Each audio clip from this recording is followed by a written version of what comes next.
Platicas que cuando fueron a decirte que ibas a estar libre, no lo creíste. Sí. Que era otra mentira, porque te lo habían hecho antes, ¿verdad? No, es que me habían engañado muchas veces. Y ya estaban, ¿no? Sí. Cuando me dijeron, vístese que usted se va hoy. Ya en la mañana me traen unas ropas y me traen un cacharro con agua para que me dé un aseo ahí superficial. Yo creí propiamente que era una mentira, porque estaba acostumbrado a que me engañaran muchas veces. Desde que estaba en Isla de Pino, algunas veces me dijeron, báñese y prepárese, vístase que tiene familia y la familia suya ahí, le vamos a dar una visita, y era mentira. Después de estar una hora esperando y arreglarme, entonces venían y se reían de mí, y eso me lo hicieron más de una vez. Y además yo sabía que había muchos presos que habían cumplido su condena y no lo soltaban, lo dejaban arbitrariamente en prisión, presos políticos. Y como me habían dado una paliza tremenda 4 días antes, pues no tiene sentido que a un individuo que lo van a soltar y que puede hablar y denunciar lo que le han hecho, lo apalen de despedida. Esto creo que fue la última cobardía de los Castro, ¿no? Como no me pudieron vencer, doblegar, ni convertir en un pobrecito animal atormentado por el miedo, pues entonces vamos a darle una paliza de despedida. Pero no deja de ser una estupidez, porque es la confesión de la cobardía y del fracaso de parte de ellos como grandes carceleros de Wehrmacht. Así que yo no creía. Todavía cuando me llevan delante de los costarricenses y me los presentan, yo creo que la delegación de 4 costarricenses, entre ellos había 3 viceministros, el hijo del presidente de Costa Rica, el licenciado Mario Carazo, iba frente a la delegación, en categoría como de ministro, representando a su padre, y 2 viceministros, bueno, 2 viceministros de la presidencia y el viceministro creo que de seguridad pública. En fin, con esta gente allí, pues yo creo que son funcionarios de régimen castrista, que son oficiales de la seguridad de Estado, que me están tomando el pelo y les pido las credenciales. Digo, muéstrenme sus credenciales. Y el hombre me dice, no tenemos necesidad de engañar. Entonces veo aquí, me tranquilicé ya un poco más, porque digo, no van a inventar estos papeles oficiales de la República de Costa Rica para engañarme a mí, ¿no? Pero si todavía tenía el temor de que tantos engaños, tantas golpizas a lo largo de esos años, las torturas, digo, voy a hablar. Sí me habían dicho algo que me daba razón para creer que era verdad mi libertad, y es que me habían dicho, usted está muy mal, usted no dura 6 meses, le quedan pocas afeitadas, porque ellos creían eso, que yo me iba a morir en pocos meses por el desgaste que tenía en mi salud. Y además yo sabía que tenía mis pulmones muy deteriorados y otras, en fin, que había un montón de cosas desventajosas en mi vida, en mi salud. Pero bien, tenía mis dudas y poco a poco fui creyendo, o poco a poco fui dejando de estar arisco, dejando de dudar, hasta que finalmente pues me convencí de que sí, que me iba para afuera. Y me iba para afuera con aquella cosa de voy a durar muy poco tiempo, voy a durar quizás unos pocos días, una semana, cuando más 6 meses.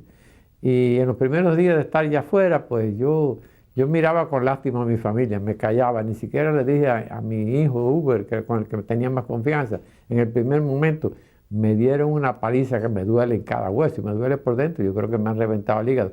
Yo creo que pasaron 3 días o 4 cuando ya le vine a decir, mira, yo quiero que un médico me reconozca, porque a mí me dieron una paliza en la despedida tremenda y creo que me han reventado el hígado. Por fin, pues me llevó al médico, el médico dice, no, yo creo que el daño es principalmente, el daño es trauma en la pared del dorso, aquí y allá, por aquí entre las costillas y los músculos intercostales, etcétera, pero tal vez no le hayan hecho daño a la víscera, por lo menos. No hay evidencia de que hayan hecho daño interiormente. Y así, bueno, pues nada, ahí Dios fue generoso conmigo también, porque me podían de haber, aquellos golpes podían haberme hecho daño definitivo y no ocurrió así. Así que fui después ya acostumbrándome en los primeros días aquellos y en la primera madrugada esa a vivir en relación con la familia, ¿no? En esa madrugada me desperté varias veces y me miraba el cuarto, la habitación, la casa que María Luisa y mis hijos me habían preparado en Costa Rica, y decía, estaré soñando como en la prisión, porque muchas veces el preso, no me ocurrió a mí, sino eso nos ocurrió en un sueño recurrente. Soñar que uno está en libertad, el pobre preso. Y después cuando se despierta y se hace así, mira para aquí, parece que va, todo es ficción. No fue más que sueño, puro sueño, ¿no? Y los sueños son, como decía Calderón de la Barca. Pues bien, me fui acostumbrando ya a vivir en familia, a vivir en libertad y he ido aprendiendo, creo que he aprendido un poco, quizás no todo lo suficiente, pero he ido aprendiendo. Además, ayudado por mi familia, mis hijos han sido muy generosos conmigo y mi esposa, ya lo he dicho, una compañera muy leal, muy inteligente, muy valiente, por lo que tengo también que darle gracias a Dios. Comandante, los primeros 5 años, la familia no sabía si estaba vivo, ni tú de la familia.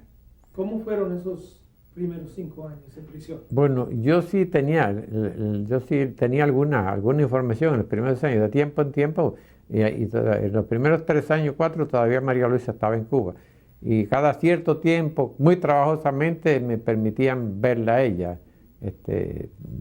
No siempre fue de tú a tú y cerca, sino separado en algunos tiempos. Pero fueron una prueba difícil, sobre todo fueron una prueba difícil, porque era en Isla de Pinos.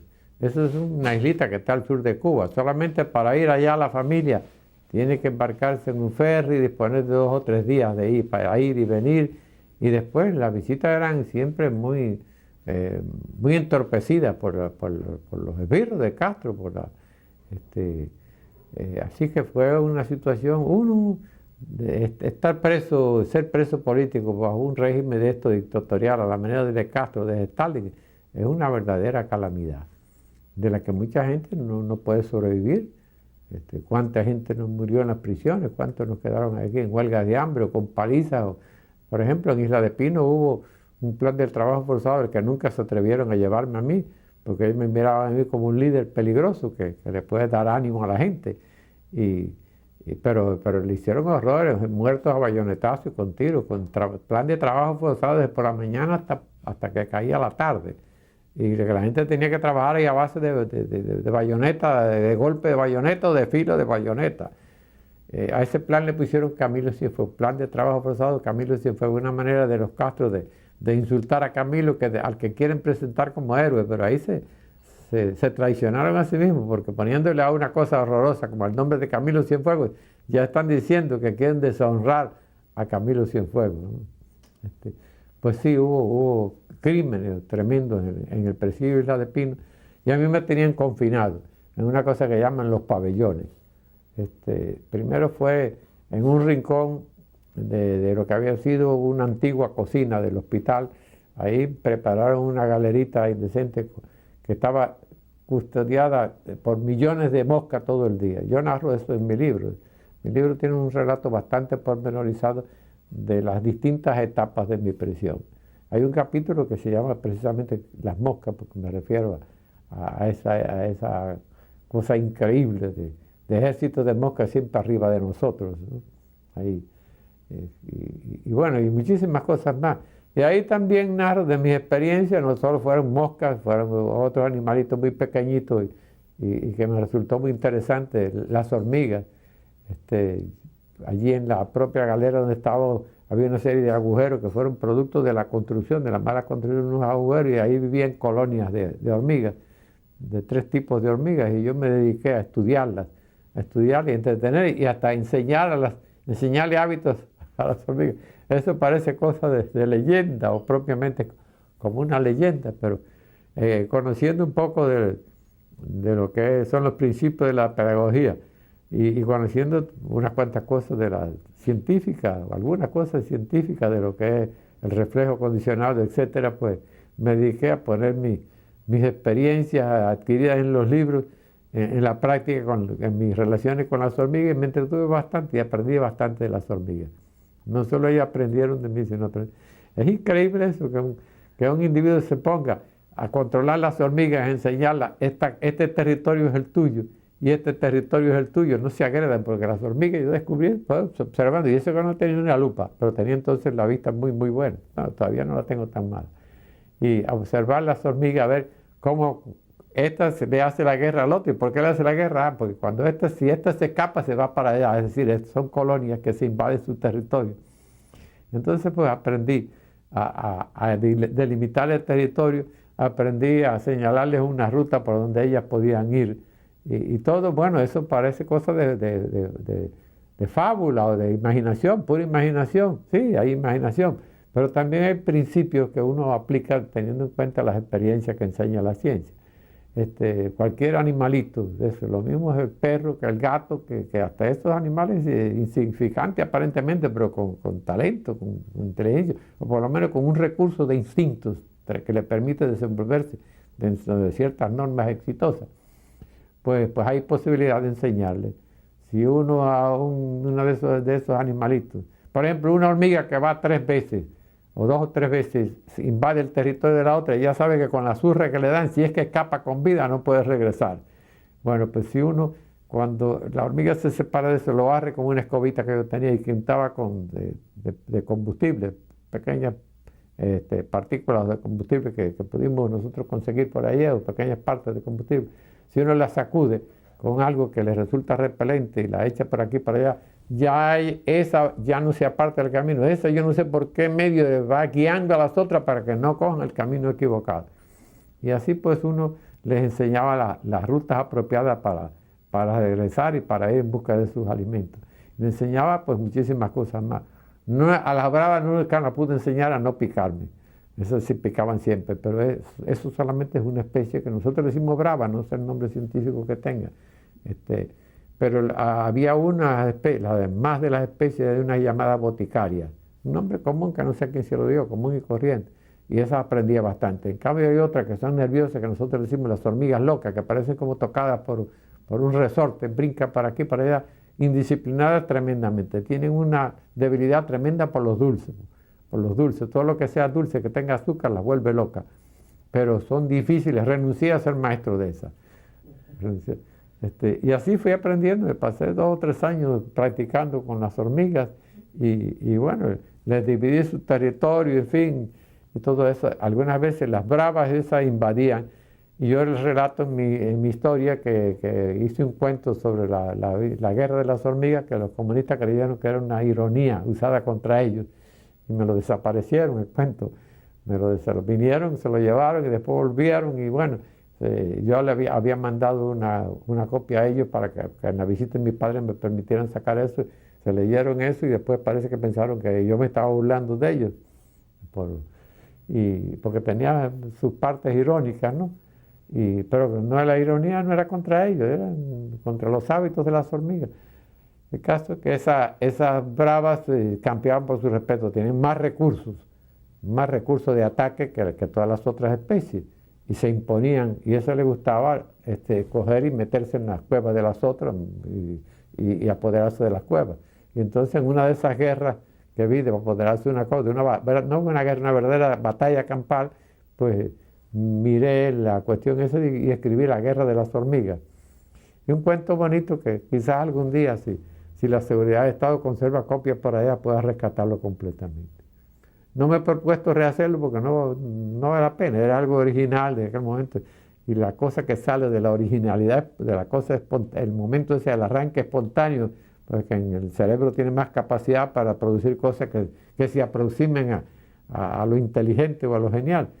Pues eso no se repite muy fácil. Y bueno, si después de Castro encuentro mi cuentecito, como encuentro algunas poesías que me quitaron, entre ellos un poema que me parecía de cierto mérito, que se llama El poema de la nada, poema de contenido filosófico, al que yo le puse interés, y ese me lo llevaron también.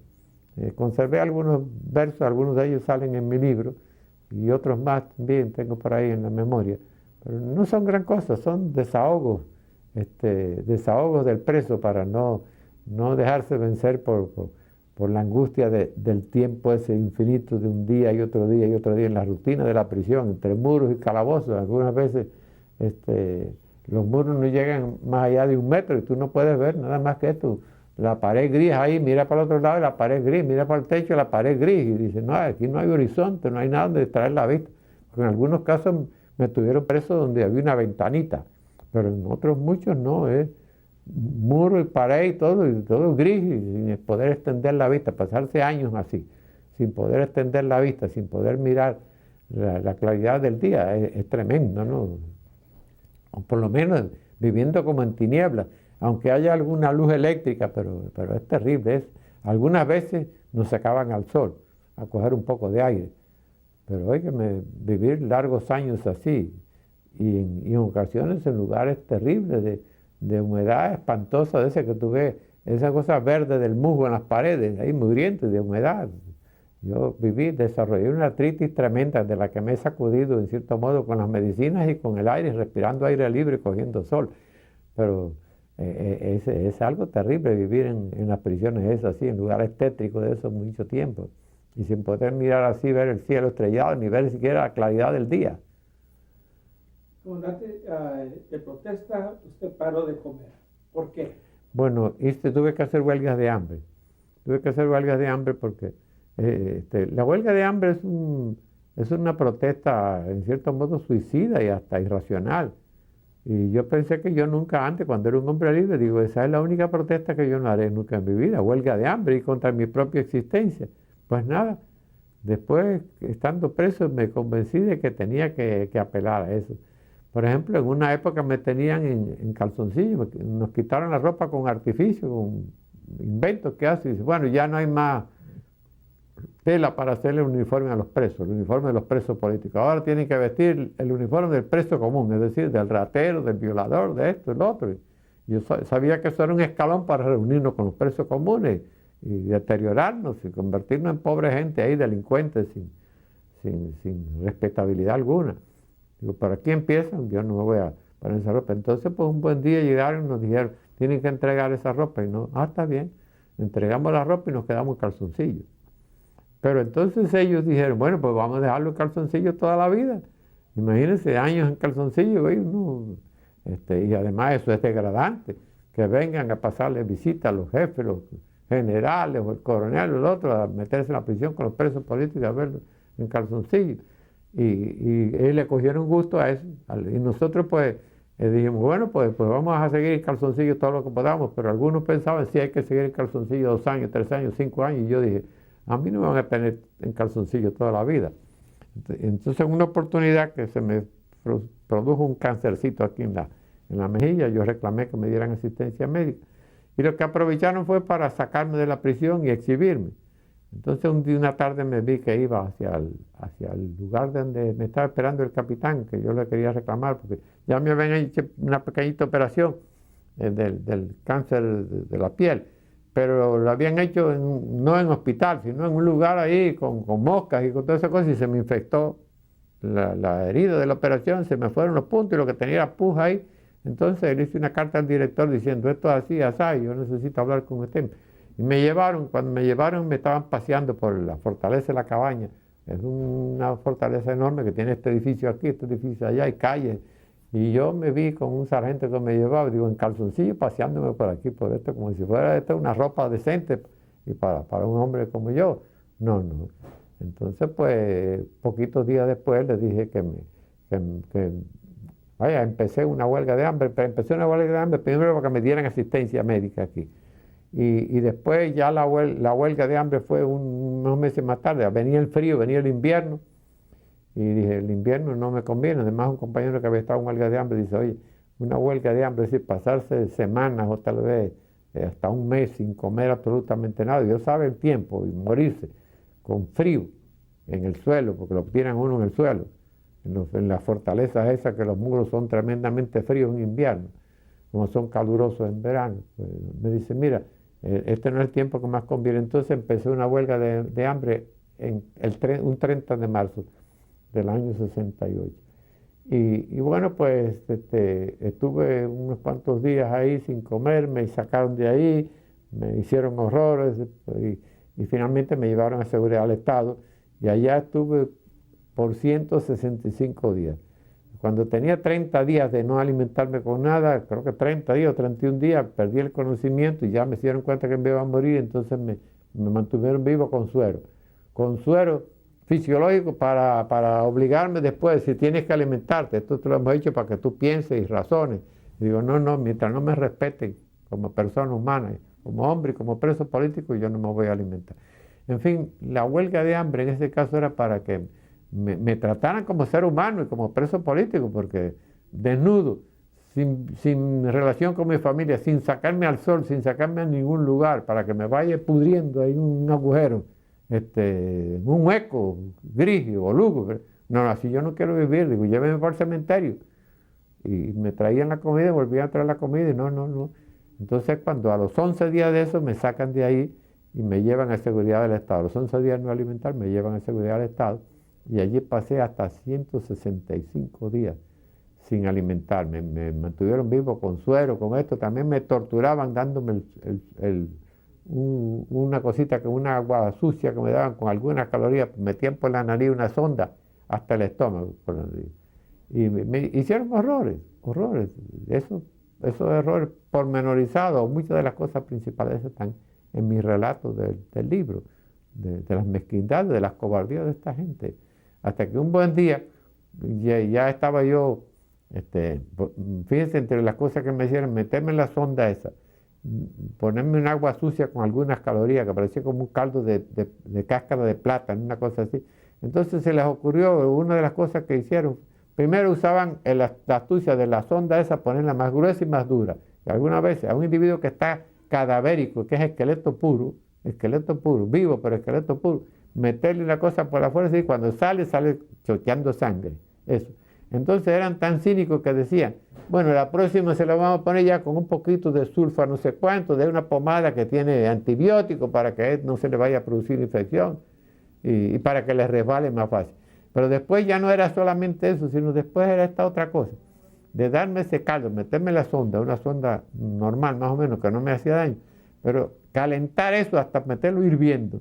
Y entonces con una jeringuilla metálica cogían del recipiente donde traían eso hirviendo, cogían eso, una jeringuilla metálica que el individuo no la podía, el supuestamente enfermero, un oficial de seguridad del Estado, la tenía que coger con una toalla.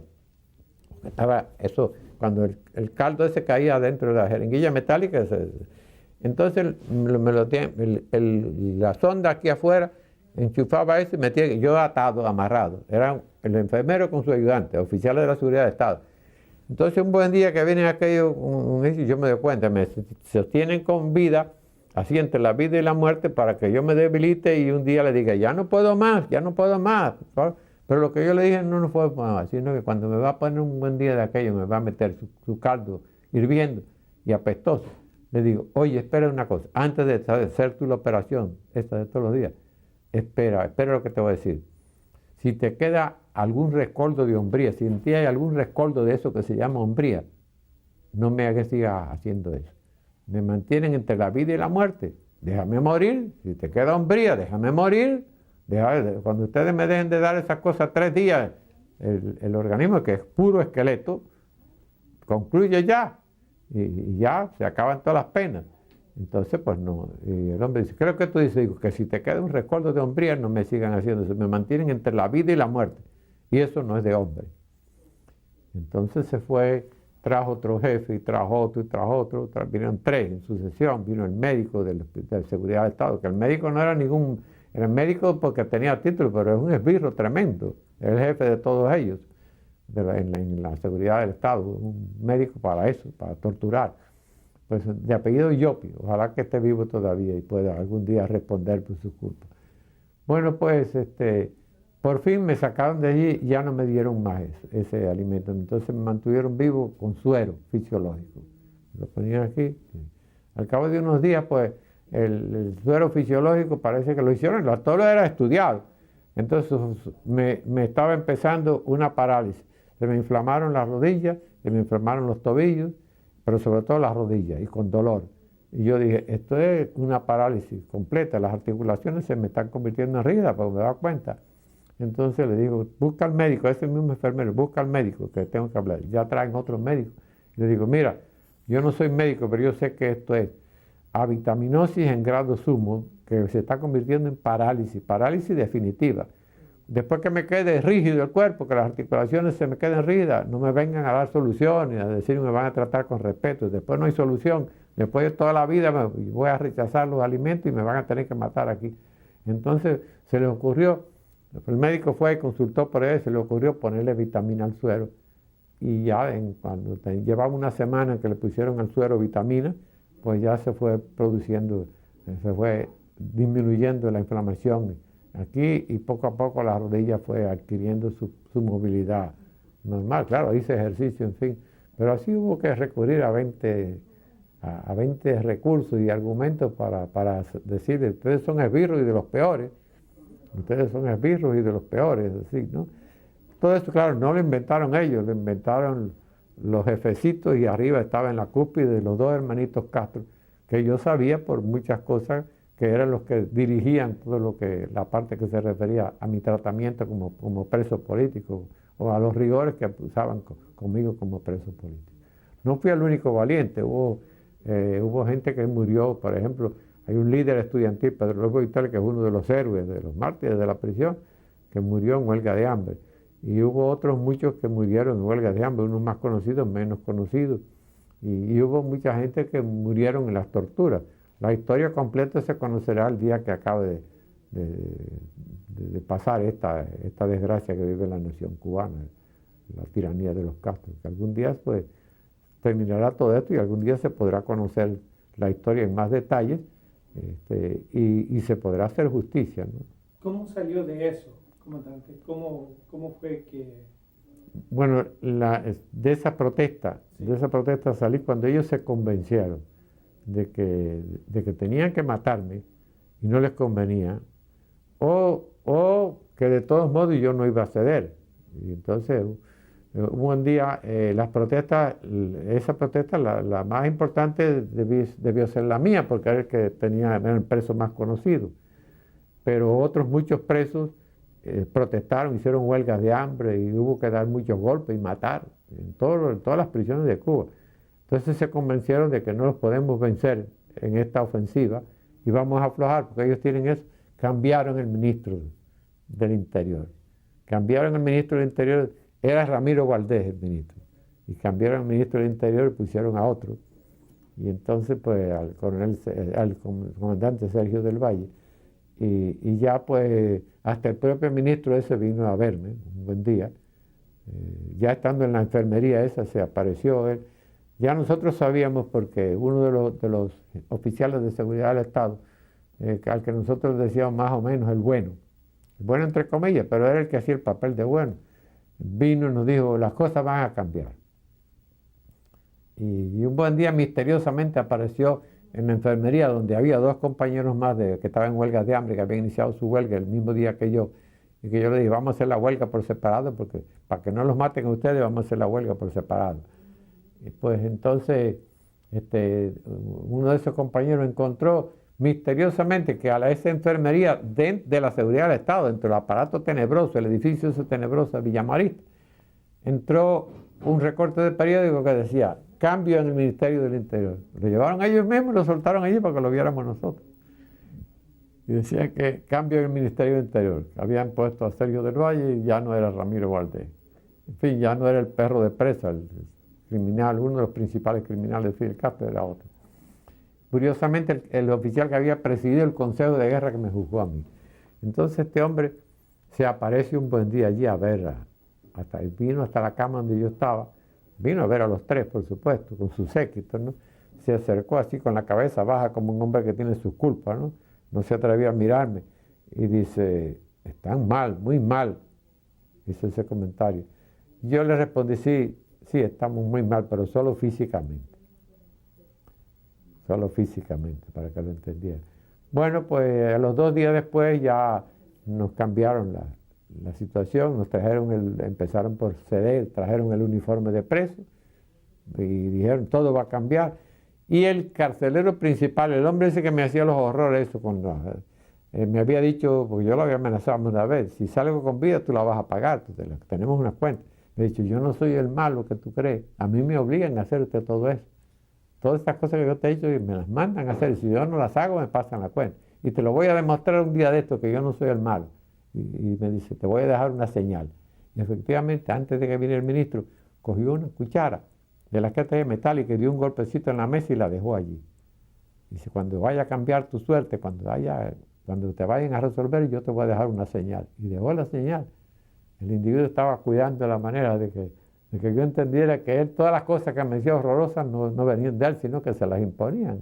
En cierto modo se reivindicó, ¿entiendes? Digo que se reivindicó porque sí, era un individuo aparentemente amable, pero que hacía cosas terribles, cosas del peor de los espíritus. Pero un día de eso te voy a demostrar que yo no soy el malo, que a mí me obliga. Y aquí el que incumple o se equivoca le pasan la cuenta. Es decir, me dio a entender, si yo no hago todo esto me terminan matando.